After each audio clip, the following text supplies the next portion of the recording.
Shalom jemaat yang terkasih.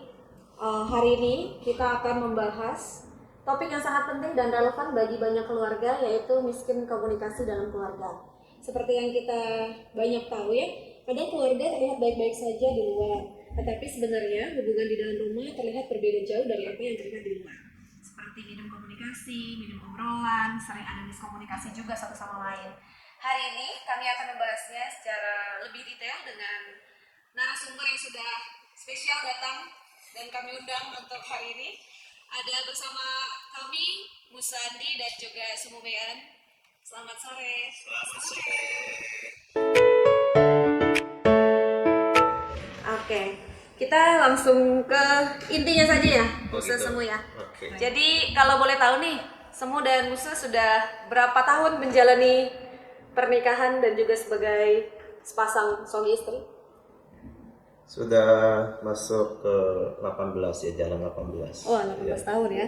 Kemarin November baru 17. 17. Oke, berarti sekarang berjalan ke 18 tahun. 18. Kita belum ada apa-apanya. Masih sumur jagung. Iya. Oke. Musa dan Semu, kita masuk ke pertanyaan pertama yang mungkin banyak orang mau tahu nih. Sebagai yang mana yang kita tahu ya, banyak orang kan bilang katanya kalau suami istri atau keluarga itu harus saling terbuka. Suami ke istri harus terbuka, istri ke suami harus terbuka, begitupun orang tua ke anak. Tapi menurut Musa dan Semu, keterbukaan seperti apa sih yang diharapkan? Maksudnya apakah ada keterbukaan yang kita harus terbuka secara menyeluruh, atau ada yang hal-hal tertentu saja takutnya terlalu terbuka malah jadi menyakiti pasangan atau anak, atau bagaimana? Menurut pendapat Semu mungkin boleh. Kalau menurut saya, antara suami istri pasti harus ada keterbukaan, tapi keterbukaan yang jujur, yang tidak menyakiti pasangan dalam beberapa hal. Misalnya nih, keterbukaan dalam keuangan, itu harus terbuka sekali. Itu harus. Karena banyak suami istri kan yang tidak jujur ya dalam hal keuangan. Betul. Nah, yang paling penting itu adalah keuangan, terbuka dengan suami, dan juga biasanya komunikasi yang baik itu jujur. Kalau misalnya ada masukan gitu ya, kita juga harus memberikan masukan yang baik, bukannya bermaksud merendahkan ya, tapi yang mau membangun. Itu sih kalau menurut saya. Mungkin kalau menurut Musa terbuka terhadap saya gimana? Apakah ada hal yang dibatasi gitu Musa terbukanya atau bagaimana? Menurut saya memang harus ada batasan sih, tetap harus batasan. Maksudnya prinsipnya bagaimana berkomunikasi atau apa yang kita sampaikan itu membangun keluarga ya, lalu sesuatu yang bukan yang akhirnya menyakiti pasangan atau anak ya. Harus menurut saya kadang-kadang tidak perlu terlalu jujur yang yang polos, yang kurang bijak lah kali menurut saya begitu. Misalnya begini ya, misalnya istri masak gitu ya, terus ditanya kan, enak nggak makanannya? Terus mau jawab apa? Nah kalau saya ditanya begitu atau hal lain ya, biasanya saya yang pertama yang saya coba pikirkan adalah saya coba cari, misalnya ini makanan, saya coba cari yang bagusnya dulu yang saya kasih komen gitu. Ya, oh ini teksturnya sih bagus gitu ya. Yang positif kita angkat, yang negatif paling kita cuma bilang ya ini agak kurang rasa dikit gitu. Jadi kita mengemasnya dengan bijak tapi tidak menyakiti orang. Saya nggak ketimbang saya ngomong ini nggak enak makanan terlalu jujur gitu ya. Bisa menyakiti. Terlalu jujur, terlalu langsung, terlalu to the point. Menurut saya itu kan jadi ini kan perlu seni ya, komunikasi kan seni juga. Jadi bagaimana kita meramunya tapi kita nggak bohong, tapi kita pengen jujur, pengen tulus, pengen dia tidak tersakiti. Jadi kita harus menyampaikannya dengan cara yang tepat gitu sih. Jadi ada batasan ya udah, kalau kita kurangin lah, meskipun ini misalnya asin banget tapi kita bilang ini agak asin. Bahasanya kan jadi ya kita lebih lembut kan, kita nggak belak-belakan terlalu jujur gitu kata orang gitu ya. Itu kalau terlalu begitu kan ya nanti besok dia nggak mau masak lagi kan bingung. Jadi nggak bohong bilang masakannya enak atau gimana, tapi kita kemas secara bijaksana. Iya gitu sih kalau saya. Jadi ada batasannya, tetap batasannya. Kita nggak bisa polos plok-plok apa adanya begitu. Itu bisa langsung menyakiti juga. Nanti bisa menimbulkan perpecahan yang saya kalau langsung bilang masakannya nggak enak gitu. Iya gitu. Kalau dia misalnya pakai baju dandan begitu kan kita pasti kalau istri tanya gimana nih dandan saya, penampilan saya, kita harus bisa, kita kan nggak boleh jujur jelek gitu misalnya. Meskipun itu misalnya kurang pas menurut kita kan nggak bisa terlalu gitu ya, terlalu belak-belakan gitu. Kita bilang oke sih, kita paling bilang gitu ya. Jadi ya paling agak terlalu menor mungkin begitu. Jadi ya kita berusaha sampaikan komunikasi, ya ada batasnya, kita nggak perlu terlalu apa namanya belak-belakan sih menurut saya sih. Oke, Gitu sih. setuju. Supaya kita satu sama lain nggak saling tersinggung. Nanti niatnya mau baik malah jadi berantem. Nah itu menurut saya sih ya, tapi kan nggak tahu kalau Iya. menurut kalian kan, saya tahu setuju nggak kalian coba? Iya, kadang juga gitu sih kalau misalkan apa ada sesuatu hal yang menurut kita kurang pas ya. kurang pas gitu, tapi kalau kita langsung mungkin menurut saya terbuka boleh, tapi mesti lihat Batasannya. waktunya juga ya, situasinya juga. Betul juga, betul. Kan misalkan kayak contoh mungkin istri lagi habis masak capek, terus kita merasa nggak enak tuh, kayak enak deh, wah emosi kan ya semuanya. Mungkin Musa juga habis pulang kerja mungkin atau habis melayani, terus tiba-tiba dibombardir sama pertanyaan dari istri misalnya kayak, kita mesti ini nih, besok ada ini kan, kita kepala kan masih penat gitu ya. Jadi menurut saya mungkin waktu juga ya, lihat situasi. Iya, kemudian nada bicara juga penting. bicara. Kadang nada bicara yang mengkritik itu kan beda ya dengan lembut, memberikan masukan, kayaknya lebih adem. Betul, itu sangat pengaruh. Nada bicara tuh pengaruh sekali. Betul sekali. Apalagi kalau ketemu kita moodnya lagi kurang bagus ya, misalnya lagi datang tamu bulanan. Misalnya menurut mungkin perspektif suami ngomongnya sudah lembut gitu, tapi karena kita lagi sensitif, jadi menanggapinya dengan kok ngomongnya nadanya agak tinggi hari ini gitu. Padahal mungkin biasa aja gitu. Nah itu juga pengaruh. Nah, suami juga mungkin belajar gitu ya semuanya. Oh, istri lagi datang tamu bulanan, berarti ngomongnya harus ekstra lembut lagi. Biasa suami kurang peka. Harus kita kasih tahu. Hari ini lagi ngamut nih. Lagi ngamut, sorry ya. Jadi seperti ini. Gimana ya? Biasa berapa hari sebelum itu udah ngomong duluan. Aduh jangan gini ya. Jangan ngelakuin hal-hal yang membuat emosi. Itu jujur kan? Itu jujur. Aku setuju sih, aku setuju.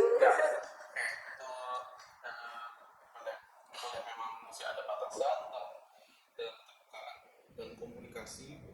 Salah satunya tadi mungkin selain iya kita boleh jujur tapi juga mesti bijak ya, bisa sama tadi situasi dan juga waktunya perlu kita sesuaikan juga.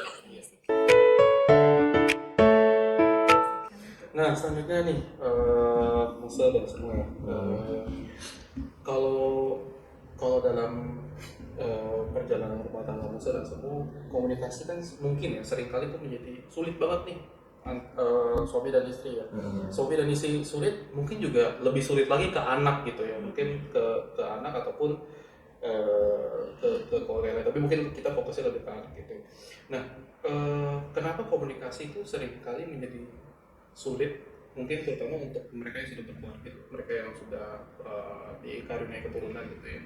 Dan juga bagaimana pandangan menurut Alkitab ya, mungkin apakah memang komunikasi tersebut susah gitu atau sulit, itu memang sudah pernah difirmankan mungkin ya, atau mungkin pernah di-mention seperti itu. Ini antara suami istri atau sama anak? Suami istri dulu mungkin. Kalau suami istri mungkin karena perbedaan latar belakang, Bisa. ego juga ya, masing-masing kita punya ego. Iya. Kalau anak mungkin antar generasi ya, beda generasi juga beda kan cara komunikasinya. Seperti itu. Betul sih, kalau kita kan produk dari keluarga masing-masing ya, nikah ya, punya style sendiri lah, Betul. punya gaya bicara. Mungkin ada di keluarga yang memang kalau ngomong tuh kencang-kencang semua, Ya, nadanya. tinggi-tinggi semua keluarganya gitu, rame gitu. Tapi ada yang lembut, gitu kayak kalau orang Batak nikah sama orang Jawa kan tak beda. Iya betul, itu bertolak belakang. Keras sama lembut gitu kan.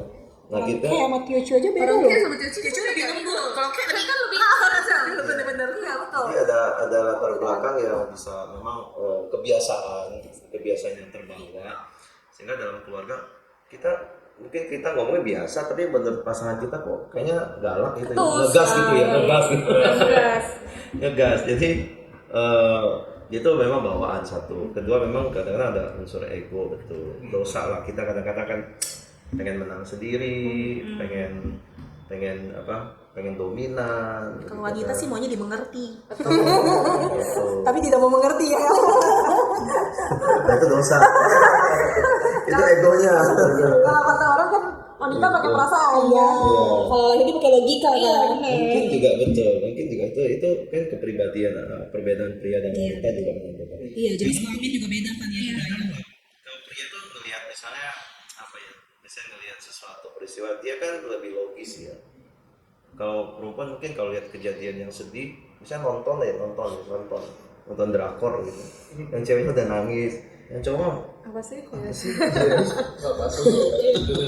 Kenapa sih? Kita dianggap lebay Gitu kan, jadi itu perbedaan pria dan wanita. Kadang menilai sesuatu logis, perempuannya lebih ke perasaan. Nah ini memang kadang-kadang kalau komunikasi susah, agak bisa kalau masing-masing bertahan begitu ya, tidak mau saling mengerti atau mengenali dia laki seperti itu, dia perempuan seperti itu tuh kadang gitu jadi susah komunikasi juga kan. Betul. Itu. Harus memahami sih, saling memahami. Makanya benar kalau di dalam konseling pranikah sebelum nikah itu kan kita ada bahas juga salah satunya tentang perbedaan pria dan wanita di dalam komunikasi. Jadi ya perlu memang sebelum menikah mengenali dulu sehingga nanti setelah masuk pernikahan jadi kita minimal dapat bekal lah gitu loh. Oh, ternyata pria tuh kalau komunikasi tuh begini gitu. Perempuan tuh lebih feeling. Kita ngomong keras dikit kadang perempuan kan udah mewek, nah itu Sakit hati kita Musa. Sakit hati kita lembut manusia ya, sakit hati. Iya gitu ya. Kita baru ngomong kencang sedikit udah nangis dia. Kalau misalkan dari sebagai perspektif orang tua ke anak, Kalau ke anak sih, kalau anak masih kecil sih menurut saya sih lebih mudah. Lebih lah. mudah. Karena anak itu masih mendengar. Betul, Kalau masih masih nurut. usia SD, ya masih mendengar kita gitu. Tapi kalau anak kayak kami sudah Menjelang beranjak remaja. Betul, remaja. Itu agak itu sulit. kan dia udah merasa dia itu udah gede, ya dia udah bisa punya pendapat sendiri, nggak mau diatur terlalu dikekang, nggak mau diatur, punya jalan pikiran sendiri, maunya sendiri. Kadang-kadang berbenturan tuh, makanya banyak orang tua sama anak remajanya itu bisa ribut melulu ya, karena kurang memahami sebetulnya ada perubahan juga dalam diri anak yang mau puber sebenarnya. Jadi sebenarnya orang tua juga mesti mengerti fase pertumbuhan anaknya gitu. Ini sudah masuk ke fase dia puber, dia juga mungkin hormonnya juga berubah, kestabilan emosinya, makanya suka dibilang labil anak begitu. Dan kita harus mengerti dan memang di situ akhirnya orang tua harus lebih sabar dalam berkomunikasi dengan anak remajanya itu mesti sabar. Kadang-kadang harus kayak tarik ulur gitu loh. Kalau lebih banyak mengalah kalau untuk anak remaja. Oh, oke. Dan kita udah nggak bisa kayak otoriter betul. kayak apa kayak Nggak bisa sifatnya ngotot-ngototan ya? Nggak bisa. memerintah gitu Pemerintah udah nggak bisa. Ya, kayak udah harus kayak Mengajak teman diskusi. kayak teman gitu kali ngomongnya. Jadi udah lebih kepada kayak kasih dia anjuran, kasih Pilihan. usulan, pilihan kamu lebih baik sih kayak begini. Nggak bisa bilang kamu harusnya begini, nggak boleh begitu. Gitu. Dia bisa sakit keras. Tapi mereka harus ngomong, harus dijelaskan kenapa dan supaya sampai dia mengerti gitu. Dan itu memang text time, nahan emosi. Kita mesti kesel pun kita nggak boleh sampai gimana ya kasar gitu ya. Supaya apa? Supaya dia nggak kita sama mereka nggak punya gap yang akhirnya jauh gitu. Akhirnya nanti dia lebih dengar temennya daripada orang tuanya. Kan banyak orang tua begitu. Sama anak remajanya komunikasinya putus. Sehingga dia bergaul sama siapa lebih dengar orang lain. Nah itu sebenarnya kesulitan. Ditambah lagi ya dunia digital lah, dunia HP lah, mereka pegang HP, mereka juga itu kadang-kadang juga belajarnya juga dari situ, gitu tuh. Jadi tantangan itu sebetulnya sekarang. sekarang anak paling besar umur berapa? 15 kelas 9 15 Ini tahun. menarik nih. Tadi karena Musa ada singgung sedikit kan sekarang kan Semu dan Musa kan punya anak beranjak remaja ya, ABG. Pasti ada kesulitan tersendiri, tantangan tersendiri.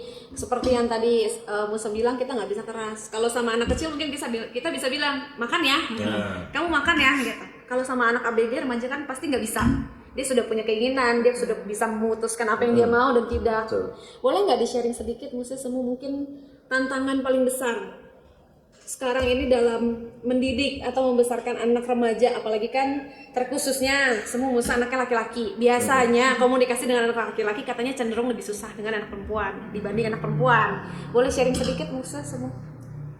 Kalau saya sih saya tetap mencari supaya saya bisa masuk ya untuk obrol sama dia. Jadi kalau dia ini anak saya yang besar tuh karena dia juga suka musik gitu ya. Kadang sama saya topiknya itu, saya bisa main musik sama dia, ngobrol tentang musiknya, ya. Kalau dia lagi misalnya dia apalah mau beli ini beli apa, yang biasa kita juga diskusi dulu pasti. Gitu. Saya nggak langsung bilang, oh nggak boleh, nggak bisa tuh kalau kayak gitu komunikasinya tuh nggak bisa. Paling saya tanya, emang butuhnya mau apa, terus emang urgent apa enggak, gitu. Emang kamu harus beli sekarang. Jadi itu kayak nggak bisa perintah langsung gitu ya. Negosiasi ya. Iya, kayak ada teknologinya, negosiasinya gitu. Kalau suruh dia misalnya makan, mandi, itu bisa berkali-kali. Tapi kita tetap nggak boleh emosi kan. Tetap harus ingetin lagi gitu. Jadi kadang-kadang itulah bagaimana tetap bisa bangun jembatan sama dia tanpa dia merasa itu kita itu ngeburui dia. Jangan sampai dia punya perasaan itu, dan kalau bisa bangun connecting terus ya jembatan itu, kita tetap bisa bangun komunikasi dengan baik. Betul. Iya, dengan baik. Nyari topik lah ya Musa. Topik ya memang dia ada kesamaan, dia bisa ini dan kita bisa masuk situ ngobrol. Kadang kan ada orang tua yang prinsipnya tuh mungkin ya ada beberapa orang tua yang prinsipnya kami ini orang tua, kami itu anak. Jadi kalian harus mendengarkan kita yang orang tua. Kayak ibaratnya kita sudah hidup merasakan asam garam kehidupan. Jadi anak harus dengerin apa kata orang tua. Kebanyakan mungkin ada sebagian seperti itu. Oh, itu orang tua kita. Orang tua kita kayak gitu zaman dulu. Zaman saya begitu. Betul memang. Tapi kita lihat perkembangan zaman nggak bisa seperti Nggak bisa, itu. Anak-anak sekarang tuh nggak bisa yang sulit seperti kayak kita gitu loh, otoriter sama orang tua. Betul. Kita harus mendengar sih, kalau dia lagi memang mau cerita sesuatu ya dia exercise gitu. Biarin aja dia cerita, kita dengerin, kita tanggapin, kita bisa pancing lagi misalnya gitu. Jadi ya begitulah kira-kira sih. Mendengarkan tanpa menghakimi. Betul. Yang saya tangkap mungkin Musa dan semua sekarang lagi mencoba memposisikan diri mungkin sebagai Teman ya. Agak selevel lah, komunikasi lah. Komunikasi. Jadi menghilangkan tadi ya Gap. semua ya gap ya Gap, mungkin ya betul. gap antara itu ya. Supaya anak juga nyaman dengan kita orang Betul, tuanya. itu yang kita jaga Setuju. supaya dia tetap nyaman mau cerita apapun, pergumulan dia, kesulitan dia, atau kegiatan dia gitu. Kalau untuk anak yang kecil kayak mungkin kayak kalian yang masih anak kecil, kita tuh harus banyak bercerita sama dia tentang segala sesuatu. Tapi kalau udah anak remaja, kita harus banyak mendengar. Biarkan mereka bercerita betul. Justru kita harus banyak bercerita sama Tuhan, berdoa sama Tuhan. Karena kadang-kadang ada sikapnya yang kesel kan kita nggak bisa langsung ngomong. Kita hanya bisa berdoa, Tuhan tolong perbaiki sikap anak betul. ini seperti ini Ya, gitu. setuju. Kadang-kadang kalau koreksinya saya ke dia itu kadang-kadang kalau pas kita baca Alkitab bareng malam, pas ada ayat ini bisa nyinggung soal kelakuan, bisa saya langsung masuk tuh ke situ. Jadi kalian pun sikap sama orang tua seperti yang Alkitab harus bilang nih, harus dengar. Terus sama adik, sama saudara nggak boleh egois, mau menang sendiri. Nah kadang-kadang ya pakai momen-momen gitu kalau kita mau koreksi dia, kasih dia masukan, karena ini firman Tuhan yang Mesti pikat-pikat. Disiplin lah ya. karena ini lagi diskusi Secara ini. tidak langsung kita tinggal di salah Nah satu itu sebenarnya poin. kan menanamkan sesuatu yang benar, memberikan pemahaman. Ada dasarnya. Iya itu. Setuju. Gitu. Oke. Oh, lanjut mungkin ya. Iya. Kalau gitu Masih ada nih. masih banyak topik kita. Nah, tadi kan kita sudah bahas nih kualitas komunikasi seperti apa yang maksudnya baik, harus saling terbuka, tapi terbukanya juga secara bijaksana gitu. Ada batasan yang harus dijaga gitu. Menurut Musa dan Semu, ada gak sih korelasi antara kurangnya kualitas komunikasi nih sesama pasangan atau dengan anak? Ada nggak korelasi dengan pertumbuhan iman atau pertumbuhan kita dalam iman kita secara Kristen tuh ada korelasinya dengan kualitas komunikasi sehari-hari dengan keluarga atau enggak? Menurut saya Iya. ada. Menurut Anda? Ada sih harusnya, Harusnya karena ada ya.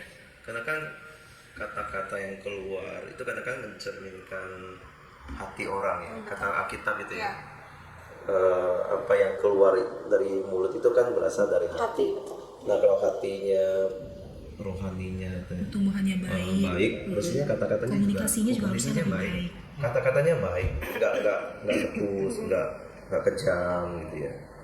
Nah, Cepat emosi ya. ya maksudnya tahu lah menghadapi orang gitu loh. Ini orang lagi emosi karena dia dia rohani lebih dewasa, dia akan bisa memakai kata-kata mungkin untuk meredam misalnya. Suaminya meredam istrinya.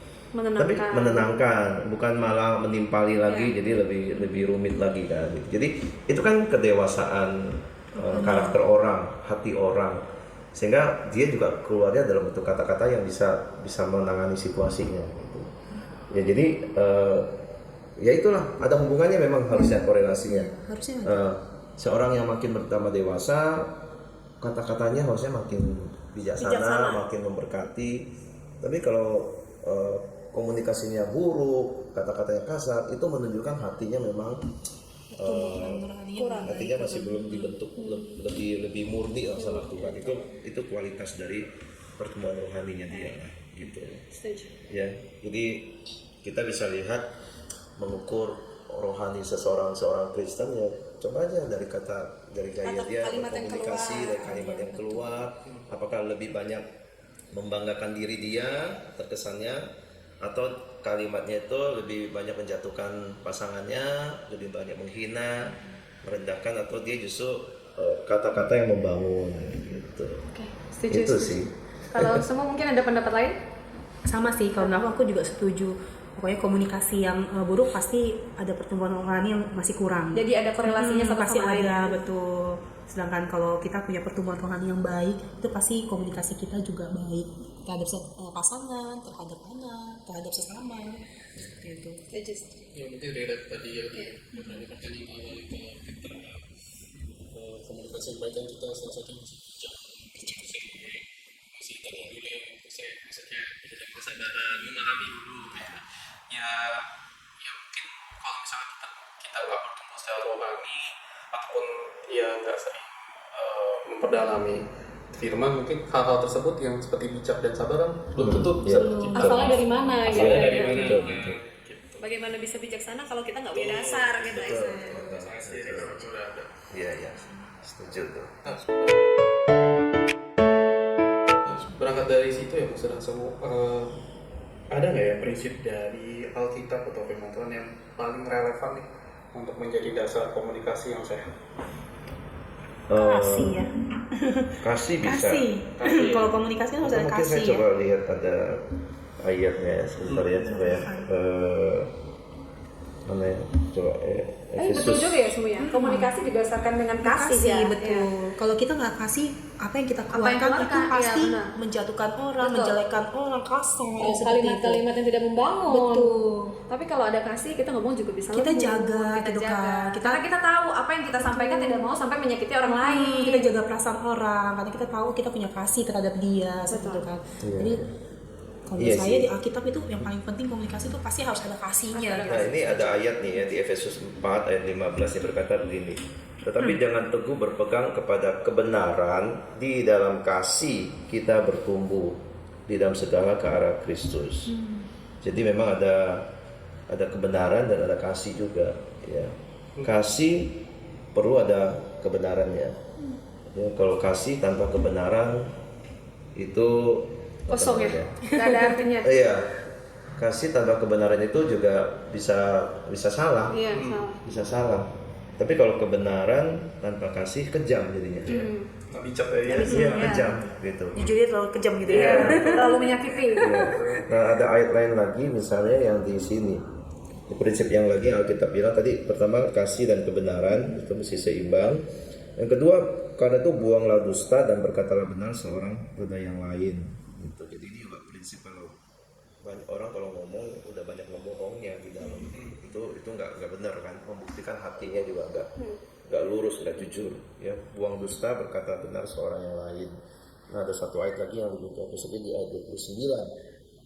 Janganlah ada perkataan kotor keluar dari mulutmu, tetapi katakanlah perkataan yang baik untuk membangun yang perlu supaya mereka yang mendengarnya beroleh kasih karunia. Nah, saya pikir ini prinsip komunikasi juga nih. Jaga Ya, perkataan. perkataan itu nggak boleh kotor yang menghina, yang merendahkan orang lain, tapi bagaimana perkataan kepada pasangan, kepada anak itu sifatnya perkataan yang baik dan membangun, supaya mereka yang mendengar itu beroleh kasih karunia, kata Tuhan. Gitu. Nah, ini dalam kan, ya, memperoleh kasih karunia. Tapi inilah yang harus kita usahakan di antara suami istri, di antara keluarga, bahkan termasuk kepada orang lain sih sebenarnya. Iya. Yang Tuhan minta kita seperti itu. Nah, ini prinsipnya kira-kira beberapa. Soalnya mungkin kadang ada beberapa kasus, tadi mungkin ada yang di ayat terakhir lah ya, maksudnya mungkin kasar ataupun yang omongan yang kasar itu kan bisa bermacam-macam ya, mungkin ya kasar secara harafiah, tapi menurut saya mungkin ada juga yang kasarnya itu contoh nih yang seperti kamu gitu aja nggak bisa, meremehkan gitu, ataupun kayak kenapa sih jorok banget gitu, atau mungkin kenapa sih nggak bisa beres-beres gitu kan. Kondisinya kan mungkin dalam tidak langsung itu kasar juga gitu kan. Ya, walaupun tidak keluar kalimat secara harafiah kasar gitu. Ya. Itu salah satu yang kayaknya perlu juga ya atau semua yang kita yang perlu menahan diri lah. Mungkin kalau bisa kita lagi kesel tadi, atau mungkin lagi sumpek gitu ya, terus lihat sesuatu yang seperti memicu gitu, perlu ditahan dengan kasih tadi ya. Jadi, misalnya Griffin pulang kerja, mungkin dia capek habis kerja ya. Terus saya di rumah, mungkin Griffin nggak tahu saya di rumah seharian udah ngurusin anak, kasih makan, repot masak, nggak sempat berberes. Tiba-tiba Griffin pulang dengan capeknya ngeliat rumah berantakan. Tiba-tiba Griffin nyeletuk, rumah berantakan banget sih, kamu nggak beresin rumah hari ini. Padahal dari sisi saya capek abis ngurus anak seharian, ajak dia main, masak, kasih makan gitu. Jadi saya sebagai dengan sifat manusia saya pasti merasa, kok kamu gitu ya gitu. Maksudnya pasti kita tersinggung, perempuan ya semuanya pasti tersinggung, pasti sedih banget. Padahal dari sisinya Griffin mungkin maksudnya nggak seperti itu gitu. Jadi ya balik lagi sih, semua ada korelasinya. Seperti yang tadi juga Musa bilang, ditahan dulu terus bijaksana. Mungkin bisa disimpan untuk malam ketika udah sama-sama istirahat, anak sudah tidur. Timingnya itu. Timingnya harus sesuai dengan situasinya. Kayak pengalaman ini. Jadi curhat ya. Gak apa-apa, tapi itu kan orang bisa belajar. Iya, betul. nggak ada yang ini lah ya. Nggak ada yang sempurna lah ya. Kita semua proses Betul. Belajar, setiap hari belajar. Iya, betul. Cara Griffin menanggapi saya juga belajar, dia belajar. Dari awal menikah sampai sekarang pasti ada perbedaan. Cuman yang saya tangkap nih, apa ya, selama tinggal di sisi saya sama Wensi ya, yang biasa kami sepakati itu kalau misalkan kita lagi ada clash gitu ya, mesti selesai sebelum tidur. Jangan dibawa sampai besok. Ya, itu bagus prinsipnya. Atau kadang-kadang yang mungkin kalau udah terlalu capek gitu, lagi semot-semotnya, salah satu ada yang tidur, bisa tidur duluan kan. Saya mungkin. Iya, cuman ya maksudnya kadang-kadang ya kita bakunin sedikit, say sorry, tidak apa harus gitu. Karena tidur dengan kondisi lagi cekcok juga nggak enak, bisa janggal, nggak bisa. Kalau kita nggak bisa, perempuan nggak tahu, kalau laki-laki ya bisa aja kayaknya. Kalau jadi sering kali kayak kadang kita, apalagi kalau ditinggal tidur semua jadi ngerasa makin kesel. Kayak tidur nyenyak gitu. Nyenyak gitu. Jadi kayak istilahnya ini kayaknya saya sendiri gitu yang sebel gitu ya. Bisa ya gitu ya. Nggak merasa salah gitu. Sering kali gitu. Jadi kita sepakati setiap ada masalah selesaikan sebelum tidur. Ambil waktu saat anak sudah tidur, kita ngobrol berdua. Posisi sudah tenang, masing-masing sudah selesai dengan pekerjaannya. Ya kita ngobrol lah gitu. Apa sih yang salah tadi? Mungkin ada bicara, oh aku nggak suka lo kamu ngomongnya kayak gitu. Ternyata dari sisinya Griffin mungkin nggak merasa kalau nada bicaranya salah gitu. Sedangkan dari sisi saya, kamu bicaranya terlalu keras gitu. Terlalu menghakimi. Salah paham. Itu miskomunikasi. Tapi ya kalau tidak diselesaikan, kalau kita bawa tidur, besok bangun tidur dia sudah pergi kerja, kita sudah sibuk lagi, numpuk terus, lama-lama bisa jadi bom waktu. Wah itu di chatnya nggak enak tuh. Tapi udah makan belum? Udah. Mending kalau dibales, kalau dibaca doang. Dibaca doang. Dibaca doang. Iya. menarik memang. Tapi bagus sih, kalian sudah punya prinsip yang bagus sih. Pertahankan lah. Iya. Karena kami juga begitu juga sih. Memang harusnya seperti Alkitab bilang lah ya, maksudnya kalau marah tuh sebelum matahari itulah. Iya, benar. Kamu Harus sudah diselesaikan. surut. Iya. Tuh, itu sebenarnya Alkitab biasa sekali kan. Prinsipnya. Iya. Gitu. Oke. Oke. Oke. Oke, kalau gitu kita lanjut ke pertanyaan terakhir nih. Terakhir. Akhirnya. Akhirnya.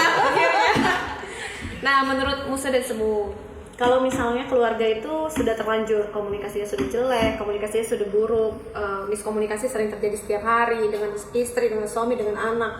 Pokoknya komunikasi udah jelek lah gitu sehari-hari. Gimana sih cara memperbaikinya supaya masing-masing tuh maksudnya hubungan tuh jadi baik lagi? Gimana caranya menurut Musa? Ada gak sarannya, masukannya? Kalau itu menurut saya harus dari dua pihak, nggak bisa dari satu pihak. Jadi dua-duanya suami istri yang memang sudah buruk komunikasinya itu harus memiliki keinginan untuk berubah. Nggak bisa hanya istri yang mau berubah, suami nggak bakal bisa. Jadi harus ada kesepakatan, kita duduk bersama, kita saling mengakui kesalahan kita, dan kita saling mau berubah gitu, mengambil sikap untuk mau berubah. Kalau cuma satu pihak itu pasti sulit sekali. Jadi untuk memperbaiki satu hubungan komunikasi yang buruk antara pasangan suami istri itu harus ada dua pihak sih, yaitu suami Dua pihak dan istri. terlibat. Terlibat, nggak bisa hanya satu. Iya. Dua-duanya usaha. Iya betul. Iya, dua-duanya harus improve lah ya. Improve sendiri. Dan mungkin tips sederhananya seperti yang kita belajar di seminar bulan November kemarin. Iya, betul. Ya, usahakan, katanya sih kata pembicara, usahakan 15 menit sebelum tidur itu ada komunikasi yang bagus. Itu kan latihan ya. Betul. Kalau selama ini belum pernah, itu bisa jadi tips juga. Apa saja lah, meskipun belum tahu mau ngomong apa, yaudah apa aja dulu yang bisa diomongin. Hal-hal Bisa- sederhana lah, dulu iya. yang dibahas. Mungkin Hari ini gimana? atau besok mau bagaimana, Iya, kan bisa kan. Kalau itu mudah sih bagi wanita, tapi Iya. pria itu yang sulit. Susah, betul. Pria biasanya saya nggak tahu deh. Iya, kalau kami merasanya biasanya perempuan kalau kita sudah disenggol dikit kita akan cerita apa aja. apapun kita ceritain. Apapun kita ceritain. Tapi kalau laki-laki biasanya hari ini gimana? Biasa aja. Oh gitu ya. Ya ketahuan lagi kan. Paling sebel kayak gitu kan ya. Paling sebel. Tapi kayaknya memang itu juga mungkin sifat ini ya, sifat wanita dan pria ada perbedaan di situ. Itu padahal bukan berarti kita nggak mau cerita kali ya dari sisi pria gitu ya. Tapi kita itu kadang-kadang mungkin selektif atau bagaimana ya, Griffin ya. Ya udah gitu, saya udah ngomong gitu. Kita laki-laki nggak terlalu banyak berkata-kata sih Iya, harusnya benar. sih. Makhluk yang Perempuan berbicara lebih banyak kan ya. iya gitu. Jadi ya itu mungkin naturnya juga salah satu yang mesti sama-sama dimengerti. Kita makanya kalau wanita cerita, nah kita kan jadi pendengar yang baik gitu kan. Nah nanti paling suami berkata-kata yang beberapa kalimat itu pasti bisa, cuman nggak bisa seperti wanita bercerita kadang-kadang. Tapi ada juga memang laki-laki yang cukup sanguin ya, cerita. Iya, benar. Nggak habis-habis, nggak berhenti-berhenti. Semuanya ada juga. diomongin, betul, ada juga. Ada juga, tapi ya tipe orang. Beda-beda. Beda gitu. Tapi ya minimal masih ada timbal baliknya lah, gitu loh. Ya jadi itu tipsnya, bisa mulai ngobrol ya dengan. Kami juga berusaha sih sebenarnya. Biasanya kami sebelum tidur kan biasanya baca Alkitab dulu. Kadang-kadang ada ngobrol dulu lah sama anak-anak. Ya berapa menit lah. Nggak tentu 15 menit juga, kadang cuma 10-15 menit atau 10 menit nggak apa-apa, pokoknya tetap ada bisa talking Yang sama penting mereka, ada interaksinya harus mereka gitu ya. Nah supaya itu, karena kadang-kadang dari pagi sampai sore udah susah punya waktu duduk ngobrol. Masing-masing sudah sibuk ya. Gitu, jadi itu dipertahankan lah kalau memang keluarga Kristen tuh bisa begitu ya, minimal itu. Nah kalau ada waktu yang lebih banyak bisa ada keluar gitu kan, atau mungkin bisa terus oke. Oke, berarti kuncinya di dua belah pihak ya. Nggak bisa salah satu, dua-duanya harus susah. Oke, terima kasih banyak Musa semua hari ini sharingnya. Cukup membangun, sangat membangun malah ya. Dengan tipsnya sebagai suami istri dan juga orang tua. Oke, kalau gitu kami hari ini sesi tanya jawabnya sekian sampai di sini. Kami berharap dengan adanya sesi tanya jawab hari ini bisa menjadi berkat dan membuka mata kita bahwa komunikasi itu penting. Komunikasi juga jadi alat Tuhan untuk menjaga kesatuan, kasih, dan kedewasaan iman Kristen kita semua. Kalau gitu kita mari sama-sama terus membangun keluarga yang tidak hanya kuat secara fisik tapi juga secara komunikasi dan juga hubungan dalam Tuhan. Nantikan sesi tanya jawab selanjutnya dengan topik yang pastinya juga nggak kalah menarik dari hari ini. Terima kasih, Tuhan Yesus memberkati. Terima kasih. Thank you juga. Thank you. Thank you.